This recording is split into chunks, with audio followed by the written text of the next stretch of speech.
Siyabingelela abathandekayo egameni lenkosi nemsindisi wethu Jesu Kristu. Sichanga khona eCathedral yethu yaseSwatini, Diocese yaseSwaziland.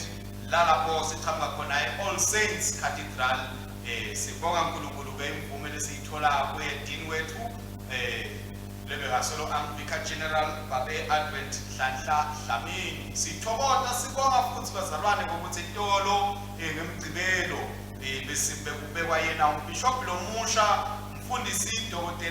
Dalsi Dlamini, bese kunguye ke uBishop Lomusha kwayo iDiocese of Swaziland. Siyabonga ke bathandekayo kulusonto lesikhombisa emva kweyokumbula kwayo inkosi noma ukubonakaliswa kwayo inkosi dingemashumi kuyinyanga yendlovana eminyakeni wamakhulu wetinkulungwane letimbili namashumi lamabili nakubili. Tifundvo tethu ke namhla bathandekayo encwadzini yetifundvo ditholakala ekhasini lamashumi lamabili nakuthathu, bese encwadzini yetinkonzo ditholakala ekhasini lemakhulu lamabili namashumi lasihlanu nesihlanu. Tifundvo tethu ke bathandekayo kuyo lenkonzo lengilethelwa nguye dini weyo iCathedral akanye nami umfundisi Cebo Sibudla. Siyethemba ngokuthi nitawuyithokotela lenkonzo nihlanganyele kanye nathi sisaqhubeka kuko konke lesikwentako kule nkonzo. Inkosi inibusise. Siyabingelela abathandekayo egameni lenkosi nemsindisi wethu Jesu Kristu. Ndawucela sithandaze. Baba wethu loyithwele somandla, welithambo, uSamu, wesihawu, uNkulunkulu lophakeme lokuthula konke. Namhla babe kulolu suku siyabonga kusinikana lethuba Nkosi lihlanganyela ndzawonye ukuthi besingeva livi lakho njengoba selifunziwe emva kwentongcwele lene liphile litinde lihlale ngekhathi tingcondweni nasetinhlitiyweni tethu kude ukuthi Nkosi sifananiswe naKristu ekuhambeni kwethu, ekwenteni kwethu, ekukhulumeni kwethu nangako konke lesingiko ngokwentongcwele. Sende sikulambele wena ngokwentongcwele, sende sikulangadelele wena Jehova lo Nkulunkulu lo nguSimakade. Namanje namhla ngokwentongcwele sinikela tinhliziyo tethu netingcondo tethu kuwe ukuthi Nkosi wende umsebenzi wakho uphelelise wekusenda Nkosi sibe bantu beluthando egameni lenkosi nemsindisi wethu Jesu Kristu. Yenda-ke Nkosi emavi emlomo wami nezidla kwakho inhliziyo tethu kwemukeleke kuwe Jehova dwala lethu laphakade ngaye Jesu Kristu Nkosi nemsindisi wethu. Amen. Bandla lingahlala phasi. Kulisonto lesikhombisa abathandekayo emva kokubonakaliswa kwayenkosi yethu, isonto lekugcina emasontweni ekubonakaliswa kwayenkosi. Tifundvo time ngaloluhlobo ke bathandekayo. Isifundo sekuqala siphuma encwadzini yaGenesis isahluko semashumi lamane nesihlanu likubo kwaba likubo nemashumi lamathathu nesikhombisa. Isifundo sesibili saphuma encwadzini yekuqala ebadleni labaseKorinte isahluko semashumi nesihlanu livangeli zevale lilandziswa uLuka longcwele isahluko sesithupha sase sihlabelane ngoma yemshumi nakune ngoma yemthamo. Sihloko kubazalwane lesishumayela itiwaso namhla sihloko lesithi kwembula uNkulunkulu ngekuthanza. Kwembula uNkulunkulu ngemthando noma kumbula uNkulunkulu ngekuthanza. Lesi ke bazalwane seselisonto lethu lekugcina emasontweni ayo kwembulwa kwayo inkosi lesekatawulandzelwa ke lisonto litawulandzela kutabakilo lisonto lokuguqulwa kwesimo senkosi yethu bese emva kwako sesingena ke kiso sikhathi sekutitsiba sikhathi salent bazalwane.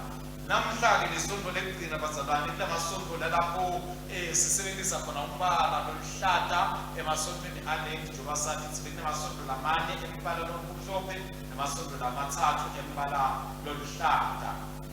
Lesikhathi ke bazalwane sekude noma khona lesikhathi sekubonakaliswa kwenkosi yethu Jesu Kristu siqale sembulelwa embula yona ebantwini ngetindlela letininganingi letehlukahlukene ngetento nangekukhuluma. Sigcineke sesingenake emasontweni lamathathu lalapho sesikhuthathwa khona ngokuthi akube ngithi ke nyalo lesesimembula lo Kristu ebantwini bambone lo Kristu bantu babone amandla akhe bamthathe bamkhole bamsebentele yena. Siyakhuthazwa ke bazalwane kulesikhathi kwegula kwayo Nkosi ukuthi sikhombise uNkulunkulu noma ngabe imoti njani sikhombise uthando lwaNkulunkulu kubantu siqhubeke sikhuthazele ibandla ngokuthi likhule lize lifanane naKristu sikhathi sekwagula kwaKristu sikhathi lapho silibandla sibitwa khona ngokuthi hayi singagcini nje kumati Kristu kodwa siphithe senebantu ukuthi bamati Kristu kuze ukuthi live litawusindiswa bathi ngokuthi Kristu yini la imelele yini la ngini kubhlungu abazalwane ukuthi ikhathi letifana naleti sikhanze libandla lithulile lingakhoni ukuveta Kristu lingakhoni ukuveta umqondo waKristu etindzabeni letikhona ungaba tindzawo temnotho ungaba tindzawo tembusave ungaba tindzawo tasemakhaya temindeni libandla lifanele likhulume livete ngokuthi inthando yaNkulunkulu inhloso yaNkulunkulu naku silive singakwenda konke sikwende kodwa kwaNkulunkulu nendlela lifanele sikwende ngayo indlela nayo kude ngokuthi kude uncipha kutonzana kude uncipha kuhlukubetana kude uncipha nekuhluphana bathathekayo emhlabeni umthetho oqotho waNkulunkulu wanze emhlabeni eTestamentini lelidzala ke isifundo sethu sekuqala sibuka impilo yaJosefa bathathekayo lala sifunza lokuningi khona ikakhulu indzaba yekuthanza nendzaba yekubeketela nemelana netimo letimatima naletilukhuni simelane nalobubi lokwentiwa kithi Josefa waqhubeka wabathanza umnakabo khatha lokhu bamthatha bamthengisa waqhubeka Josefa wabathanza abantu baseGibhithe khatha lokhu bamthatha bamfaka enkulukuthi bathi ubuganile angase wena lutho uyasikhombisa ngokuthi uNkulunkulu inhliziyo yaNkulunkulu la ifisile ukuthi bebantu bakhe inhliziyo lekanjani Josefa abe namandla onke ekubabopha abashaye ababeke emaqala langekho bomnakabo kodwa akazange kwende konke lokho kwabasebenzisa kahle emandla nemagunya uNkulunkulu abemnikete wona ngekuthi bekade inhloso yaNkulunkulu yokuthi amnikete amandla nemagunya kwakini uzwe ayiveta bomnakabo ukuthi uNkulunkulu kulethile kulendzawo kude kokuthi nitewunedlulela ningade uhlupheka ngesikhathi sekuhlupheka sesifikile kodwa ngithole kuphila njengoba uNkulunkulu akulethile ngefika lendzawo la sengiphathi lomkhulu khona semgonile bakhombisa ukuthi asithatheni isilime sivune sibeke tinqolobaneni senele thina kufika somiso seminyaka lesikhombisa ungakhona kuhlupheka kodwa kube nekuphila nali ningizraeli nikwathi ukuthi niphile nisize njengoba wababida wathi abete batawuhlala eGosheni batawuhlala bathole nanabo kulokhu lokuhle uNkulunkulu beka kwenele eGibhithe kwalepha sivuno lesikhulu ngokuthi kwakunemprofethi noJosefa lowakhona kwathi ukuthi inhloso nengondo yaNkulunkulu ithini nathi ke bazalwane siyabidwa ngokuthi siyathi inhloso nengondo yaNkulunkulu ngetimpilo tethu ngetimpilo tethu kubantu nje bazalwane ukuthi sibambe sidaliwe inhloso yaNkulunkulu yini akusiko ukuthi sibulalane sitonzane kodwa ukuthi sithathane sakhale silekelelane siphakamisane bathathekayo umuntu kwabazalwane ukuthi ngabe siyathi yini ngokuthi uNkulunkulu la sinikete bona lesinako usinikele kuthini Josefa wathi ukuthi amandla nengcebo nako konke bekanako uNkulunkulu abamnikeleko ukuthi kwanze umbuso waNkulunkulu nethando yaNkulunkulu nathi bazalwane usinikele uNkulunkulu emandla usinikele uNkulunkulu umcebo usinikele uNkulunkulu emathuba ngokuthi tonke letinto sisebenzisela ukuthi siphakamise yena simdumise bantu bambone ngeluthando lesitawukhomba kubo labantu khathalo kusinemandla sinemcebo sinako konke sivele sibantu labatawukhombisa uNkulunkulu bathathekayo kuze ukuthi inhloso nemaqhinga kaNkulunkulu ngetimpilo tebantu iphumelele siyadzinga ke bazalwane ukuthi sivume ukuthi sendlule nasesikhathini tebuhlungu netikhathi mhlambe ukuthi sisephuke emoyeni sathi ukuthi uNkulunkulu utawusendlulisa asifikise esigabeni lapho sitaba khona kunqoba kude ukuthi kube nelithumo lwelibito lakhe nelithumo lwakhe uNkulunkulu ngathi njengoba nje kwaba nelithumo laNkulunkulu ngaJosefa nowena timangaliso bamangala abantu bakaIsrayeli ngokuthi lona bekadingani, lona kwathi kanjani. Likubo-ke bathandekayo esitholile namuhla liyasikuthanda ngokuthi asingakwazi, asingavi ubuhlungu nasibonela abantu baphumelela ngoba bazalwane impumelelo yabo yesikhashana. Baphumelela nje kugcwele inzondo, basebenza into ngenzondo, bemuqa labanye izinto zabo, babulala labanye, bahlasela labanye, babanikeza izikhathi letimkhulu naletimatima. Uthi uNkulunkulu asingakhathali, uthi uNkulunkulu asingakhali ngoba yena utawusekhulu. Asewuhlale nje ucabange ukhumbule na usesemncane labo guluva labe bagebenga emabhange, bebagebenga abantu labebabongozidlani, labo guluva la bebathatha imoto, labo bathengisa izidakamizwa. Bakuphi namuhla nabalokhu bakhumbulako na usesemncane? Intombi yabo abasekho, ushabalele empilweni yabo njengoba lisho lithi asikakhathazeki kakhulu ngakho ngoba kuphila kwabo kwesikhashana emva kwalokho kushabalele ngoba baphambene nethando kaNkulunkulu, baphambene nesifiso saNkulunkulu ngebantu bakhe. Kufanele bazalwane sethembe, sifunze kwethemba uNkulunkulu ngokuthi noma ngabe uNkulunkulu kangakanani kumadima kwakhe, isho njalo kubo asinethembeni uNkulunkulu noma ngabe impilo isijikijela ngalokukhulu lokungakanani, siqhubeke sinethembe uNkulunkulu ngoba yena uyawusephula ngesikhathi lesifanele njengoba abephula Josefa. Wathathwa Josefa wafakwa ukuthi ayothengiswa, kodwa ngemandla kaNkulunkulu sitshela ukuthi kwathi nalefika empini waguquka kiko, waguquka waba ngaphansi lomkhulu emveni.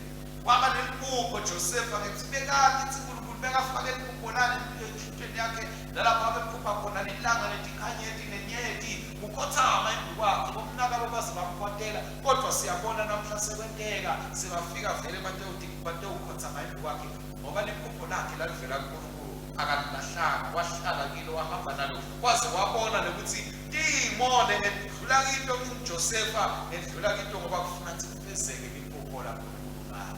Ngabe bolandini laphupho laNkulunkulu hawe ngoba uNkulunkulu kufanele simele siphephelo sethu nesinziso yethu ngoba yena uyasisinzisa asephule kuto tonke intimo ngato tonke ikhathi. Sisaqhubeka bazalwane, incwadi yabaseKholinde iyasikhuthaza ngokuthi asikhumbuleni phela ngokuthi umoya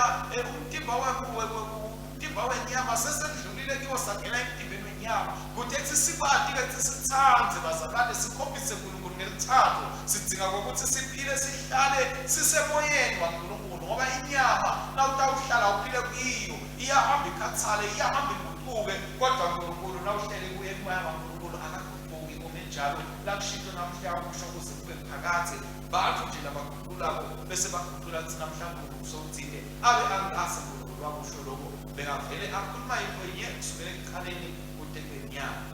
Siyabitwa ke bazalwane ngokuthi sendlule esigabeni sekuba-Adamu salo singena ngokuthi sibe ngoKristu, lalapho kunemusa khona, lalapho inthando yaNkulunkulu ibekwa ngetulu kwathi tonke into sithobela inthando yaNkulunkulu ngoba siyathiwa ukuthi likhona ilanga lalapho uNkulunkulu ayawusinika khona imitimba lengaboni leyawuvuswa ivuselwe ekuphileni lomphakathi.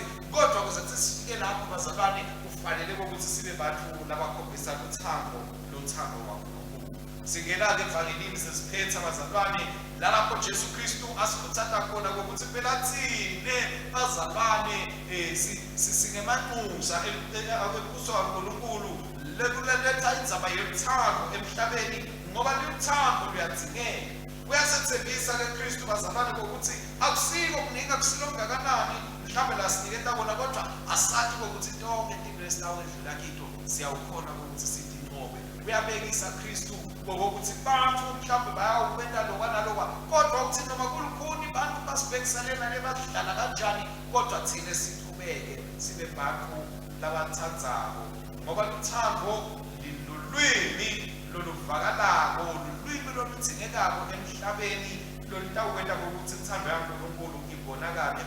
Inthando yaNkulunkulu yadeke futhi luthando bazalwane lolwenta ukuthi Jesu Kristu akhethe kuyawubulala esiphambanweni, avumele lihlazo lokuba sesiphambanweni ngoba abethanze ethini abonile ukuthi siyadzinga ukuthi sihlengwe sikhishwe ebumnyameni. Wakhona ukuthi amelane nebuhlungu bonke, nekusisi tonke, nekuhlekwa konke, nekuhlambalatwa konke ngenxa yokuthi abegcwele luthando, abuke futhi embili emgomeni ngokuthi uNkulunkulu ungilethele ini lomhlaba ngiyawuphumelela ngokuthi ngibuke kuye ngethembele kuye sinesayeya lebathandzekayo ekuthenini sisaphila siselomhlaba sente sibe nesiciniseko sokuthi kwenta kwethu ukukhuluma kwethu ukuhamba kwethu nekuphila kwethu nokukhombisa uthando lwaNkulunkulu kubantu sibathathe bazalwane bethu sibathathe labangasiko bazalwane sibathathe nalabaditha tethu njengoba sikuthanda Jesu singabathonzi singabaqalekisi kodwa siqhubeke sicele ukuthi ngosiphuthule impilo zabo bende bakubone lokusha nalokuhle lobuKristu Jesu sathi ke bazalwane ukuthi uNkulunkulu akajabuli ngokuthi abantu basukume bamebetele ukuthi bamaKristu bona bamthatha kodwa nase sekufika entembeni tabo sekufika ekhambeni kwabo tholakala ukuthi abantu bentonvo abantu lababulalako abantu labathukuthela kakhulu abantu futhi labafuna ukudiphiziselela ngaso sonke isikhathi bantu labanemadumbu uthi uNkulunkulu asikabeli bantu labanjalo kodwa sibe bantu beluthando sibe bantu abakhombisa uthando kwalathi uNkulunkulu akasida abazalwane sikhombise uthando lwaNkulunkulu sikhombise umusa waNkulunkulu la sikhona khona sikhombise ukuthethelela kwaNkulunkulu la sikhona khona ngoba uNkulunkulu utawukhona njengoba njana uNkulunkulu na Jesu Kristu na Josefa bakhona sibathethelele bakhona sibaphambele baqhubekele empili etsambeni yaNkulunkulu nathi bazalwane nekukholwa nanekuthemba sidawukhona ukuthi sikwende konke lokhu egameni leNkosi yethu nemsindisi wethu Jesu Kristu asibeni bantu beluthando amen. Mithandazweni yethu yanamhlanje bazalwane sidawuthi sisathandaza nje lapha eviki sikhumbule iDiocese yaseBrecken sikhumbule libandla leHoly Trinity leSemontified sikhumbule ke naloyo lositako bekushumayela Linda Walls nemsebenzi ke wabo ukuthi solo bafuna bathandaza bathi Nkosi siphe umfundisi kwangathi uNkulunkulu angabahambela embili abaphe ingcebo letawo basika ekwendela umsebenzi wabo uqhubeke kuye MB sithandazela leDiocese yase-Iowa sithandazela ubishopi Siouxland siphinde sithandazele nokuphumelela kwalabo lapha umsebenzi wokushumayela sithandazele iSt Paul Indian Mission leSeSiou City sibeke ikakhulu Marilyn van Duffelen siphinde sithandazele ibandla leSt Thomas and Calvary sibeka Patricia Johnson na Stacy Gerhard eDiocese yaseSwatini ke mithandazweni sikhuluma eparish yaseSpiki sikhumbule Archdeacon Bheki Mabhongo lokumnyana alungile akanye nemfundisi Ernest Mnisi nemfundisi Isaiah Dlamini kanye nebashumayeli bonke bogosa nelibandla lonke nakhona sicela ukuthi uNkulunkulu alidlodobalise akukhulise lesibandla liqhubeke kwende umsebenzi walo ukuthatha lapanye bekuthandzana nekumthandza yena uNkulunkulu sithandazeleke futhi neDiocese yaseHighfield siletha kakhulu libandla iAll Saints sibeka-ke umfundisi Robert Simelane kanye nemkakhe Zanele nabo sibacelela kuNkulunkulu ukuthi uNkulunkulu abe nabo abahole abasebenzise emsebenzini wakhe aphinde ahlangabezane nezidingo zabo abeke babe bantu benthando bantu labayawuthobela inthando yabo. Bathandekako asisondele kuNkulunkulu sitibike ngemthandazo ngako ke libandla lingazitha luthando loluphelele lonemusa nesihawu lesigucula sono sibe uphila luthuli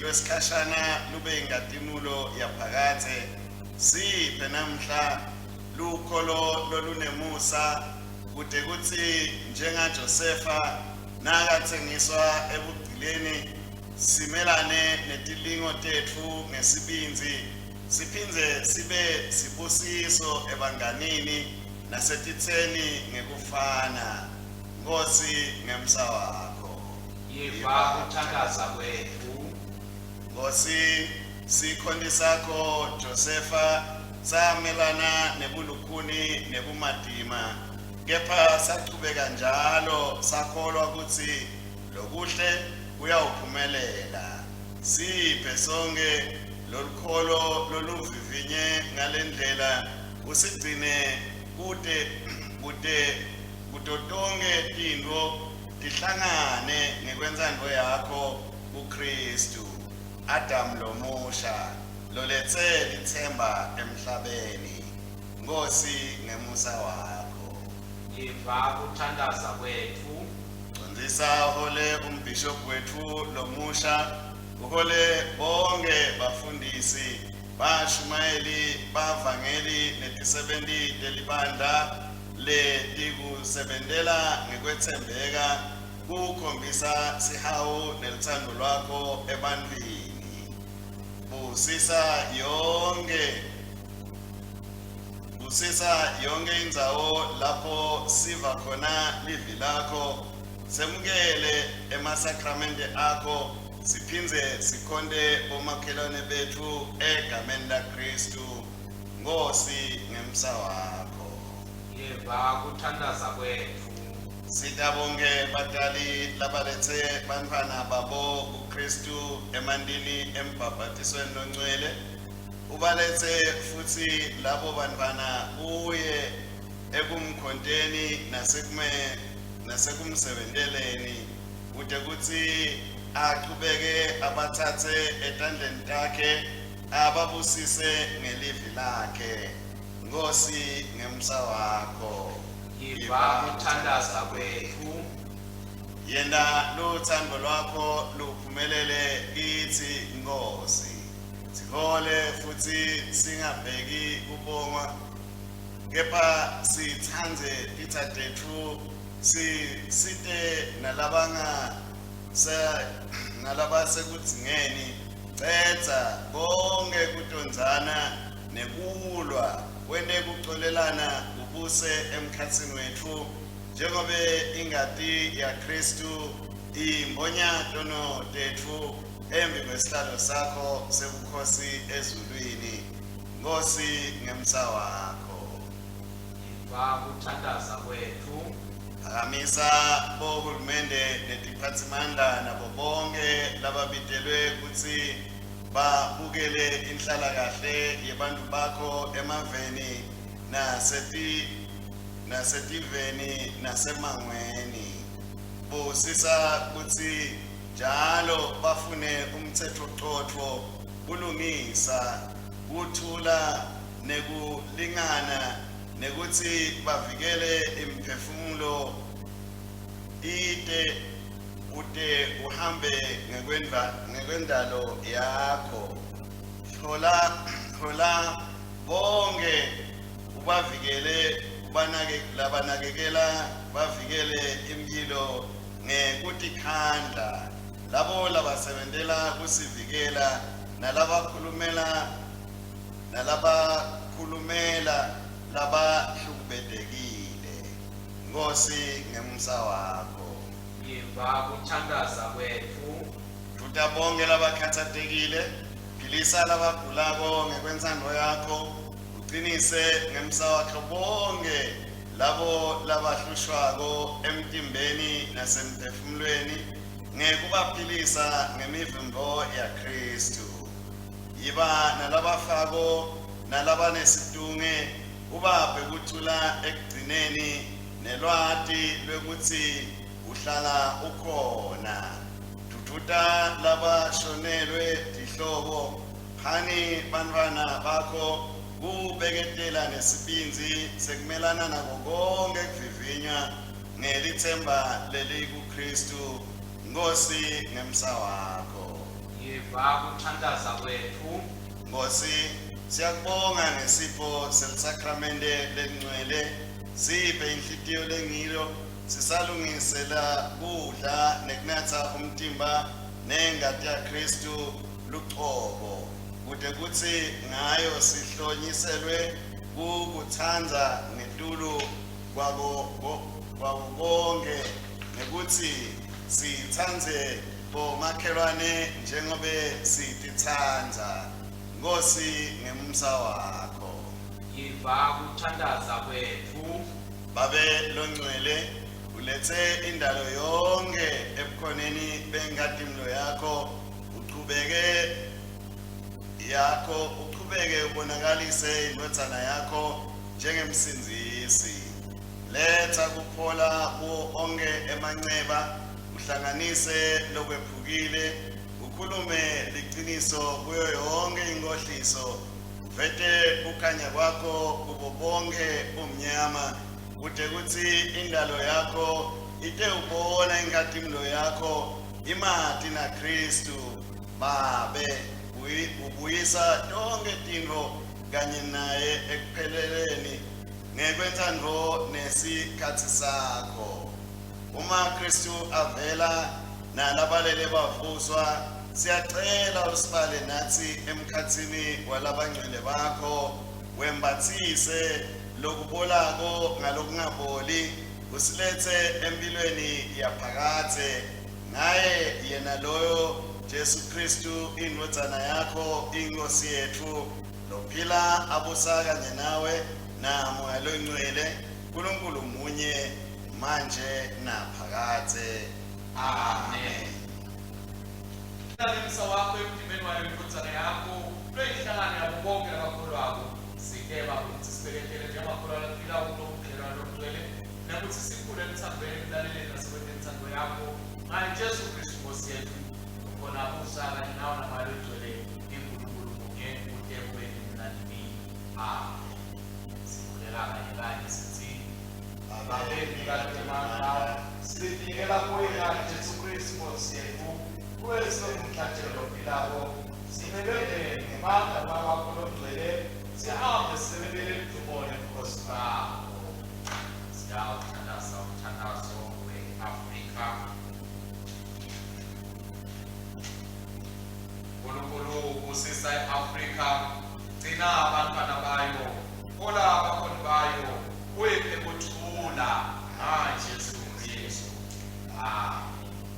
uNkulunkulu uyise lwasithanda wasenda sempileka ngalothandeka kuye, uNkulunkulu indvodzana lwasithanda wasikhulula endleleni ethu ngengadi yakhe, uNkulunkulu Moya Loyingcwele lothela kabanzi uthando lwaNkulunkulu enhliziyweni tethu, uNkulunkulu munye weqiniso akube uthando lonke nenkathimo yonke ngetikhathi tonke naphakathe, bese sikuthula kwaNkulunkulu lokwenza nkonza konke kuyatigcina inhliziyo tethu nemicabango yethu, simati simthande uNkulunkulu kanye naye indvodzana yakhe Jesu Kristu Nkosi yethu, nesibusiso saNkulunkulu somandla uyise nendvodzana naMoya Loyingcwele asibe kithi njalo. Asithi amen, siyakuthokoza. Asithi amen, siyakuthokoza. Asithi amen, amen, amen, amen, amen, siyakuthokoza. Asithi amen, siyakuthokoza. Asithi amen, siyakuthokoza. Asithi amen, amen, amen, amen, amen, siyakuthokoza.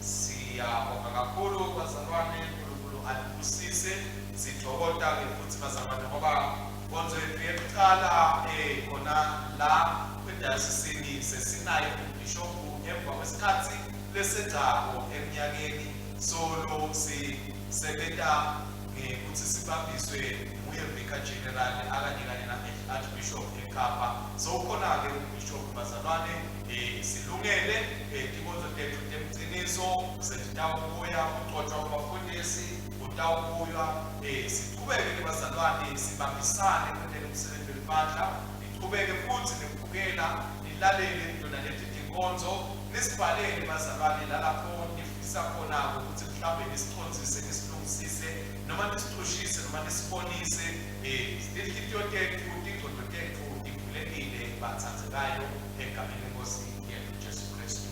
Amen. Hambani ngekuthulana ngenthando niyosebenzela inkosi Egameni likaKristu. Amen.